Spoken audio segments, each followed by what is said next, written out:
इस जिंदगी ने आगे निकलने की होड़ में लोगों को इतना तनाव में लाकर खड़ा कर दिया है।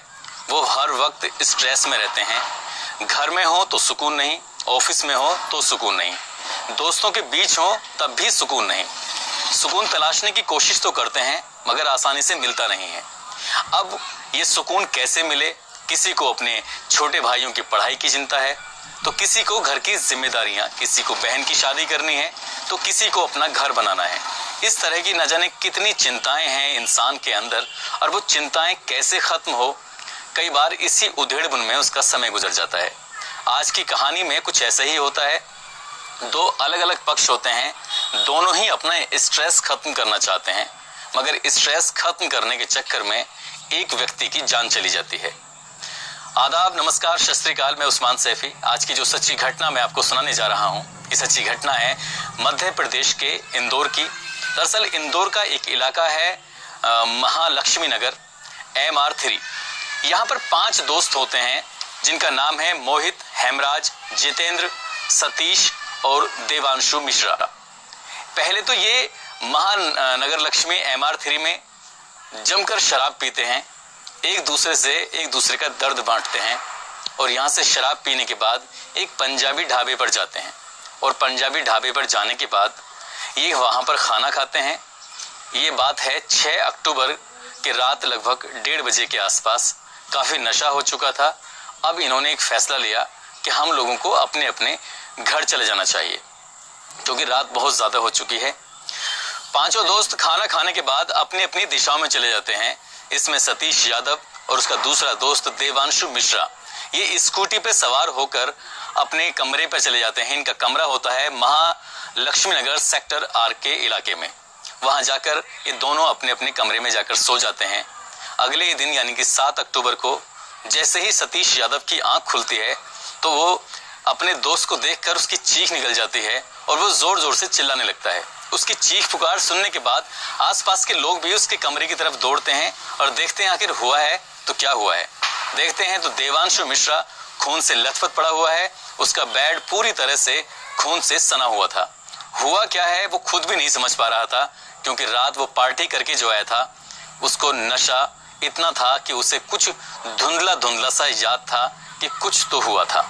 इसके बाद उसने विजयनगर थाने में एक सूचना दी। पुलिस वहां मौके पर आती है। पुलिस ने शव को कब्जे में लिया और पोस्टमार्टम के लिए भेज दिया। अब पुलिस सतीश यादव से पूछताछ करती है कि आखिर इसके साथ क्या हुआ है और तुमने मतलब क्या देखा। अब वो याद करने की बार बार कोशिश कर रहा है कि कुछ तो हुआ था। जब उसने अपने दिमाग पर जोर डाला तो जोर डालने के बाद जैसे ही वो पंजाबी ढाबे से खाना खाने के बाद निकले थे तो उसे याद आता है कि पंचमुखी हनुमान मंदिर से कुछ लोग उसका पीछा कर रहे थे, जिसमें 2 लड़के होते हैं और 1 लड़की होती है। अब ये लोग इसका पीछा कर रहे हैं, ये समझ नहीं पाते, और इस सत्य साईं चौराहे से बॉम्बे अस्पताल के बीच का फासला था। इसी बीच में इनकी उस स्कूटी को वो पल्सर बाइक सवार लोग रोक लेते हैं और रोक कर ये इनसे कुछ बातचीत करते हैं, और बातचीत में एक लड़की कुछ कहती है कि मेरे साथ संबंध बनाओगे। तो लड़की की जब ये कहती है संबंध बनाओगे तो देवांशु मिश्रा इस बात पर मना कर देता है। यहाँ थोड़ी छीना झपटी होती है, और छीना झपटी होने के बाद मारपीट तक नौबत आती है। इसके बाद ये सीधे अपने अपने घर चले जाते हैं। मगर पुलिस बार बार एक ही सवाल कर रही थी कि जब इतना कुछ हुआ था तो तुमने पुलिस को फोन क्यों नहीं किया। रास्ते में बॉम्बे अस्पताल पड़ता है, तुम्हारा दोस्त घायल था तो तुमने उसे अस्पताल में भर्ती क्यों नहीं कराया।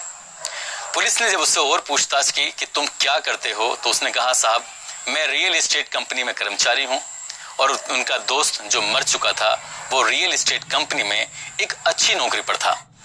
हालांकि पुलिस ने इसके घर वालों को खबर दी। इसके घर वाले रीवा में रहते हैं, और रीवा में अभी इसकी 4 महीने पहले ही शादी हुई थी देवांशु मिश्रा की। देवांशु मिश्रा बहुत अच्छे पैसे कमाने के लिए, बहुत अच्छी नौकरी के लिए रीवा छोड़कर इंदौर में आकर रहने लगा था।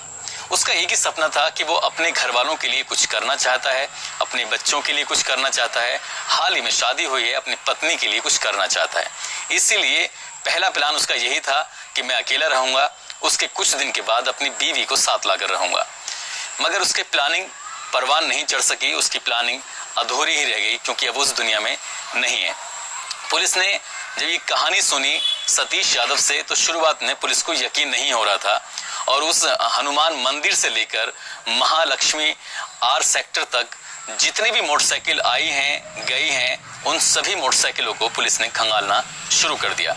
लगभग 1000 मोटरसाइकिल रडार पर थी, मगर ना तो वो 2 लड़के दिखाई दिए और ना ही उनके साथ एक लड़की दिखाई दी। पुलिस बहुत ज्यादा परेशान हो चुकी थी। पुलिस ने एक बार फिर जो उस इलाके के सीसीटीवी कैमरे थे उनको भी खंगालना शुरू कर दिया। सीसीटीवी कैमरों में ऐसा कुछ हाथ ही नहीं लग रहा था। पुलिस आखिर करे तो क्या करे। अब यहाँ रडार पर एक ही व्यक्ति था, सतीश यादव। सतीश यादव से फिर पूछताछ की जाती है, यानी कि 24 घंटे से ज्यादा के समय हो चुका था और सतीश यादव सिर्फ एक ही बात पर अड़ा हुआ था। ना कोई बयान बदल रहा था, ना कोई नई कहानी सुना रहा था। जैसी कहानी, जैसा बयान उसने पहली बार में दिया था, वैसा ही बयान वो लगातार अपनी इस बयानबाजी में कर रहा था। पुलिस को अब यकीन हो चुका था कि कहीं ना कहीं सतीश यादव इस घटना के पीछे नहीं है, कोई और है और थोड़ा बारीकी से इसकी जांच पड़ताल है। इसमें सैकड़ों पुलिस वालों को लगाया गया और उस इलाके में जितने भी सीसीटीवी कैमरे थे उन्हें फिर से खंगाला गया। आखिरकार पुलिस को वो बाइक सवार और वो लड़की मिल जाती है जिसकी पुलिस को तलाश थी।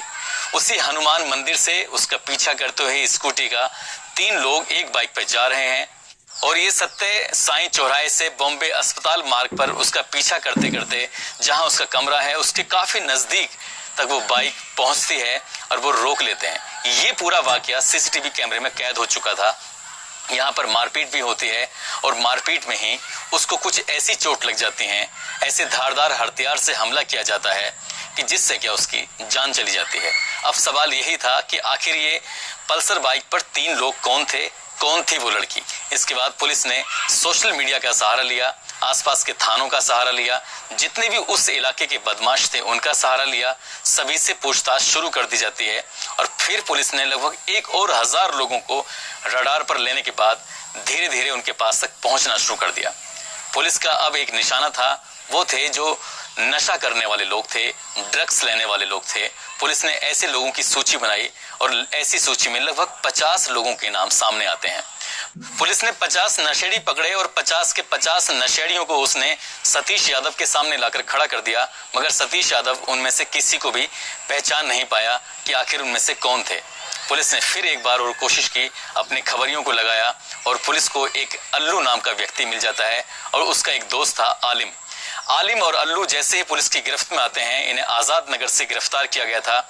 जब इनसे पूछताछ की गई कि वो लड़की कौन थी जो रात तुम्हारे साथ थी, पुलिस ने यह महज एक तुक्का मारा था, मगर ये तुक्का बिल्कुल सटीक जाता है।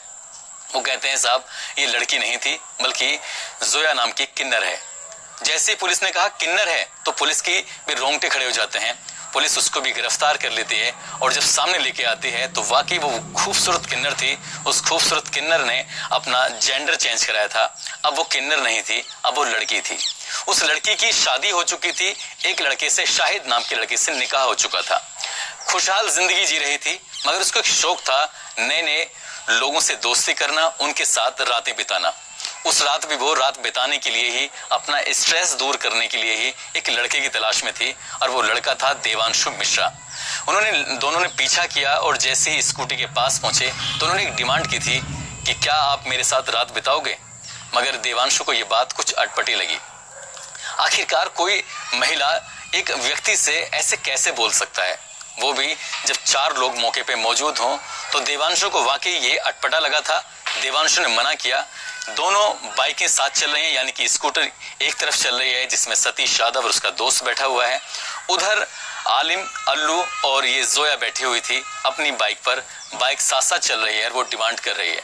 जब उसने इस बात को डिनाई कर दिया, इनकार कर दिया, तब इस लड़के ने, आलिम ने सतीश की गिरेबान पे झपट्टा मारा और उसकी सोने की चैन तोड़ ली। इसी बीच में उसकी भी सोने की चैन तोड़ ली थी।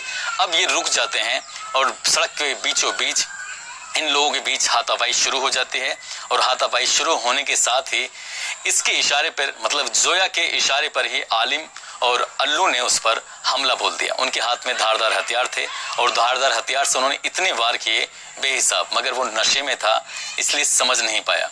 अपने दोस्त को स्कूटी में बिठाते हुए, क्योंकि घर कमरे के बहुत करीब था, ले जाकर उसने उसे बेड पे लेटा दिया। मगर जैसे उसकी सुबह अगले दिन आंख खुलती है 7 अक्टूबर को, तब तक वो मर चुका था, क्योंकि वो बुरी तरह घायल था। वो समझ ही नहीं पाया कि मुझे पुलिस को सूचना देनी है, वो समझ ही नहीं पाया कि उसका इलाज भी कराना है। ना वो इलाज करा पाया, ना वो पुलिस को सूचना दे पाया। यहाँ लापरवाही के आरोप में सतीश यादव को भी हिरासत में लिया गया है। उस पर जो भी चार्जेस बनते हैं पुलिस उसको भी दोषी मान रही है। साथ ही अल्लू, आलिम और जोया को दोषी मानते हुए इनके खिलाफ गंभीर धाराओं में मुकदमा दर्ज कर लिया है। इन तीनों को जेल भेजा जा रहा है। दोस्तों, जब सतीश से पूछा गया था कि तुम लोग इतनी रात में क्या कर रहे थे, तो बताता है कि हम लोग दोस्त हैं और अपना स्ट्रेस दूर करने के लिए, किसी को नौकरी का स्ट्रेस था तो किसी को परिवार का स्ट्रेस था, सभी लोग कहीं ना कहीं परेशानी के बीच से गुजर रहे थे। दोस्तों के बीच बैठकर खुशियां तलाशते हैं। हफ्ते में या 2 हफ्ते में एक न एक पार्टी होती है और ये पांचों दोस्त एक दूसरे से पार्टियां शेयर करते हैं। इन दोनों पांचों की दोस्ती वाकई बहुत अच्छी थी। जो बाकी हेमराज, जितेंद्र और जो इनके 3 दोस्त हैं, जब इन्हें पता चलता है कि देवांशु की मौत हो चुकी है तो उनका भी रो रो कर बुरा हाल हो जाता है। दोस्तों, पार्टियां होनी चाहिए, दोस्तों के बीच समय बिताना चाहिए, मगर इतनी रात नहीं होनी चाहिए जिससे कि आपके लिए दिक्कत खड़ी हो जाए। इस कहानी को सुनाने का उद्देश्य आप लोगों को सचेत करना है, आप लोगों को जागरूक करना है। आप जहां भी रहें अपना ख्याल रखें, सुरक्षित रहें। जय हिंद, जय भारत।